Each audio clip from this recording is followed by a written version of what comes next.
Alors X-Trial de Chambéry, encore une belle épreuve. Et on est avec Thierry Michaud, directeur de la FIM, c'est ça Thierry? Directeur du trial à la FIM, tout à fait. D'accord.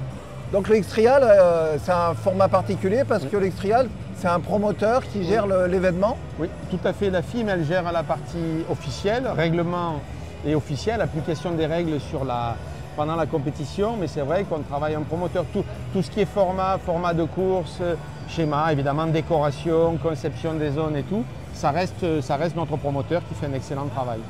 Et donc là, cette année, nouveau format, oui, avec notamment 4 pilotes en finale pour dynamiser. Tout à fait, il y a une voie. Alors il y a quand même des volontés de vouloir un peu réduire et raccourcir la durée d'une manifestation. Ça c'est un peu on va dire, la société et le dynamisme des gens, pas forcément les spécialistes du trial, qui voudraient peut-être des formats plus longs, mais c'est des nouvelles tendances. Par contre, on a voulu accentuer une finale avec non pas 3 mais 4 pilotes. Et la finale qui devient quand même une partie un peu plus importante de la compétition, c'est-à-dire faire des qualifications un peu plus rapides, avec notamment une deuxième qualification et ce qu'on appelle une super pole, et tout pour donner un peu le côté attractif, et après en finale revenir sur un format un peu plus long et un peu plus conventionnel, parce qu'il ne faut pas oublier que c'est un championnat du monde. Et on veut bien sûr que le meilleur gagne et que ça soit le plus sélectif possible. Et puis ce qui est bien dans ce X-Trial, c'est qu'on a ouvert beaucoup aux jeunes pilotes. Ça c'est très bien. Alors tout à fait, c'est à la fois la volonté de la FIM et du promoteur. C'est quelque chose il est difficile de rentrer dans le X-Trial d'un point de vue technique. Ouais. Et c'est vrai que si à un moment on ne donne pas la chance aux plus jeunes, et c'est extrêmement difficile, et ça sera le cas ce soir pour un jeune anglais, espérons un jeune français aussi dans l'avenir, mais un jeune anglais, c'est extrêmement difficile d'arriver à s'habituer parce que ce sont des sections, des zones un peu particulières. On les voit, c'est du très haut niveau. Hein, ah non, mais c'est juste incroyable. Non, voilà. Même moi, enfin même nous, qui en voyons régulièrement, on se pose quand même la question. Sur la limite. Oui, non, c'est un niveau extrêmement important. Et aussi, ce qui est très difficile pour le pilote, c'est le rythme, c'est rentrer dedans. Alors, il y a le côté aussi des spectateurs, la pression, mais c'est un rythme qui est complètement différent du trial GP, enfin du trial en extérieur. Et comme tout, c'est une habitude. Sauf que s'entraîner, c'est pas facile et il faut sauter dans le grand bain. Donc le X-Trial, c'est bien parce que ça fait une belle promotion pour ouvrir le trial à plus grand public. Oui, alors, on considère à juste titre quand même que le X-Trial, c'est, je ne vais pas dire avant tout un spectacle, parce que ça reste un championnat du monde, ça reste une performance sportive de très haut niveau, mais c'est vrai que la plupart des gens, des spectateurs, viennent pour voir un spectacle, et ce qui est quand même très intéressant, c'est qu'on a à la fois des amateurs vraiment du trial ou de la moto, et aussi, comme on dit chez nous, un peu monsieur et madame tout le monde, qui viennent voir et qui viennent apprécier ces athlètes, pour ne pas dire pilotes.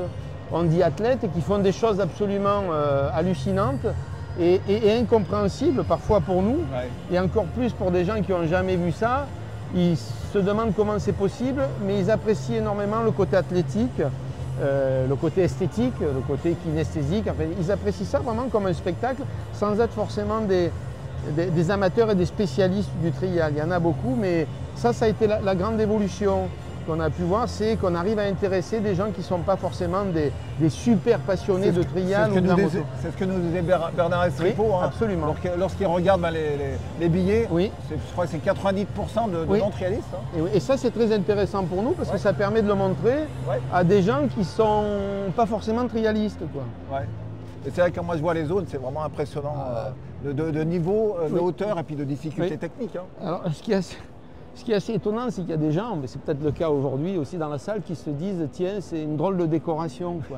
C'est-à-dire qu'ils n'imaginent pas que ça puisse être des obstacles sur lesquels ils vont monter. Et là aussi, on a souvent des retours. Alors nous, évidemment, les gens du trial apprécient certains côtés techniques de pilotage, ce que d'autres personnes ne voient pas. Et les gens qui sont un peu moins connaisseurs apprécient énormément le côté athlétique. Parce que d'ailleurs, les pilotes de trial, enfin nous on le sait évidemment, ce sont vraiment de tous, pas seulement le meilleur, Tony Bou, pour ne pas les citer. Il y a vraiment une vraie performance athlétique et de maîtrise. Et ça, et les gens apprécient beaucoup ça. Thierry aussi, toi tu es directeur de la FIM pour le trial extérieur, la outdoor. Comment se passe cette nouvelle saison 2025 ? Alors, bon, elle se présente bien. Alors déjà, ce qui est important de préciser, c'est que la FIM, pour son championnat Trial GP, ce qu'on appelle en extérieur, elle est aussi promoteur de son championnat. Okay. Donc on est encore plus impliqué qu'en X-Trial, où on a un promoteur qui s'occupe de beaucoup de choses. Cela dit, sur le terrain, on va dire, il en reste des pilotes. Évidemment, c'est un contexte un peu différent parce que c'est ouvert à beaucoup plus de pilotes, beaucoup plus de catégories. Cette année, elle se présente bien. On a conscience qu'on a quand même un calendrier qui est à la fois extraordinaire puisqu'on va retourner aux États-Unis. On n'y est pas retourné depuis plusieurs années. On retourne au Japon, on retourne en Angleterre, ce qui est quand même le pays fondateur du trial. Mais on n'y est pas allé depuis pas mal d'années. On aura, et on sait qu'on aura une très belle épreuve en France qui va se dérouler en Corse. Ça fait des particularités, un très beau championnat, je dirais, sur le papier pour la FIM, parce que c'est important de prendre en compte le côté mondial. Le trial reste quand même très européen. Et heureusement, cette année, on va sur d'autres continents, sauf qu'on a aussi conscience que ça sera un calendrier assez coûteux. Par rapport au budget des pilotes? Par rapport au budget. N'oublions pas qu'il y a des pilotes qui sont amateurs pour la plupart, mais y compris les pilotes professionnels et l'industrie. On est conscient que ça sera difficile pour certains. Bon, on va essayer de...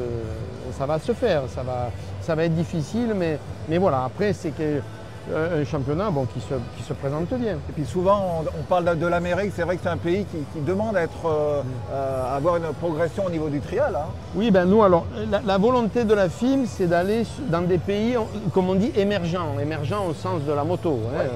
Pas au sens du développement économique, même si c'est un peu lié, mais il faut savoir que le trial est pratiqué sur les 5 continents par les 2 genres, de façon peut-être un peu différente que nous en Europe. Ce n'est pas forcément des clubs, ce n'est pas forcément des compétitions. Enfin, ça serait trop long de l'expliquer, mais des gens qui pratiquent le trial, il y en a beaucoup. De là à ce qu'après ils soient structurés, organisés pour en arriver à des championnats du monde, c'est beaucoup plus compliqué. Mais la volonté de la FIM, et dans l'intérêt, je dirais, de tout le monde, y compris du marché, c'est d'étendre cette discipline au monde entier. Sauf que ça demande... Le cœur du trial, ça reste quand même en Europe, et notamment dans les pays latins. Hein, c'est une réalité, c'est un fait, ce n'est pas un choix. Et on est conscient que pour le développer globalement, avec l'économie qui est la nôtre, c'est pas simple. Mais alors on le fait aussi par le biais du X-Trial, qui est un peu plus facile à mettre en place, mais il y a beaucoup de pays émergents qui sont très demandeurs. Alors après, de là à pouvoir organiser, c'est plus compliqué. Mais voilà, l'internationalisation d'une discipline, c'est quand même quelque chose d'essentiel pour intéresser les partenaires, que ce soit des partenaires privés ou institutionnels. Donc voilà, la FIM investit beaucoup, mais on n'est pas seul. Il faut aussi que l'industrie et les pilotes suivent, quoi. Et puis bon, après, on voit ce changement qu'on voit dans l'automobile, maintenant qu'on voit en moto et en trial avec des performances assez incroyables, c'est la moto électrique. Oui. Donc, notamment Electric Motion qui est français, Gaz qui s'est mis, et puis Honda qui a fait une grosse annonce qui va engager un pilote en TR2 pour le championnat du monde. Cette moto électrique aussi, voilà, il faut qu'elle a un avenir certain. Alors, j'en suis convaincu aussi, la FIM en est convaincue aussi. Alors c'est vrai qu'on a un constructeur précurseur et on peut en être fier. Hein. On reste quand même français, on peut les citer. Oui. Electric Motion qui était un peu seul. Bon, depuis, il y a quand même Gaz, le groupe KTM qui est arrivé, qui a quand même donné aussi. Aujourd'hui, on a le plus grand constructeur mondial qui arrive aussi avec une moto et qui s'investit dans un championnat. Alors c'est vrai que les puristes des moteurs thermiques, ils ont peut-être une pensée, mais en tout cas, c'est une évidence, surtout pour le trial. La FIM a conscience que c'est une vraie opportunité. Oui, je pense. Pour le trial, déjà parce que l'énergie correspond très bien aux besoins du trial en termes de la faible autonomie. On ne va pas rentrer dans les détails vraiment techniques, mais des moteurs qui sont très coupleux et le fait que le trial se prête bien à l'électrique, ou l'électrique peut très bien se prêter au trial. On aime ou on n'aime pas, mais c'est une évidence. Et puis nous, on a essayé ces motos en termes de performance, c'est incroyable. Ah oui, et puis en quelques années. Là, ah oui, non, mais c'est encore une fois, et puis dans l'esprit, je ne vais pas dire seulement en termes de marketing, c'est pas que du marketing, ça reste du sport, mais pour les plus grands constructeurs, et je pense qu'Honda le prouve aujourd'hui, le fait d'avoir aussi un produit électrique tout à fait adapté, aussi bien en extérieur que dans des contextes plus urbains, parce qu'on va de toute façon s'orienter vers des contextes plus urbains. L'électrique, incontestablement, l'absence de bruit et l'absence de produits venant de l'énergie fossile. Enfin, je ne vais pas faire un discours politique, mais en tout cas, c'est une évidence. C'est pas qu'on veuille se racheter une image, c'est pas que ça, parce qu'il y a de véritables performances sportives. Oui. Mais en tout cas, et puis aussi pour la jeune génération. La jeune génération, on le voit aujourd'hui avec les enfants. Ils sont déjà plus câblés. Oui, tout à fait. Et puis en trial, la différence avec d'autres sports mécaniques, c'est que le critère du bruit n'est pas aussi essentiel que dans d'autres disciplines où le bruit d'une moto, MotoGP ou motocross, ou selon le type de moteur, ça reste, il y a vraiment un ressenti particulier par rapport au bruit, ce qui peut être aussi notre cas. Hein. Mais le trial, c'est un peu moins, c'est un critère qui est un peu moins important. Donc voilà. Non, mais nous, la FIM supporte entièrement ces nouvelles technologies. Merci Thierry pour l'échange. Merci à vous. C'est très intéressant. Mais écoutez, très bien. Merci pour ce que vous faites, pour votre passion. Merci à toi. Puis nous, on va continuer à rêver devant les zones. Oui, moi je vais rêver moi aussi. Merci Thierry. À bientôt. Au revoir. Vous êtes les bienvenus.